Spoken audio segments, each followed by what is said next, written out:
Molecular orbital থিওরিতে একটা important concept হলো যে একটা ব্যতিক্রম হলো সিও প্লাস। এই মলিকিউলটার কিন্তু তোমার বন্ড অর্ডার সব থেকে বেশি হয়, অর্থাৎ 3.5 হয়, ঠিক আছে।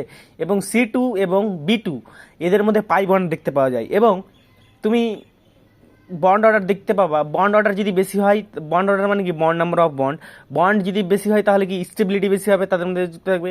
স্টেবিলিটি বেশি হলে কি এনার্জি বেশি লাগবে ভাঙতে, তাহলে বন্ড অর্ডার বেশি হলে বন্ড স্টেবিলিটি বেশি হবে, বন্ড এনার্জিও বেশি হবে, কিন্তু বন্ড লেন্থ কমে যাবে। Thank you. আর sigma one S star, sigma 2 S, sigma 2 S star. তারপরে হলো যে তোমার নাইট্রোজেন যেহেতু আছে, নাইট্রোজেন আগে মানে N2 আসছে, মানে কি পাই 2 px পাই 2p সিগমা 2pz। হ্যাঁ, পাই 2 px পাই 2pi ইকুয়ালস হলো সিগমা 2pz। তারপরে পাই*2px সিগমা 2p স্টার 2pz, এটা হলো 14 আগে, যেখানে sp মিক্স হয়। এই এসপি নাইট্রোজেন আগে এসপি মিক্স হয়, আর নাইট্রোজেন পরে এসপি মিক্স হয় না কিন্তু। তার ওখানে তোমার হয়ে যাবে মানে 8টা sigma 1 S, sigma 2 S sigma, ওখানে ঠিকই থাকবে, শুধুমাত্র সিগমা 2pz আগে চলে আসবে, তার পাই 2 px পাই 2p হয়।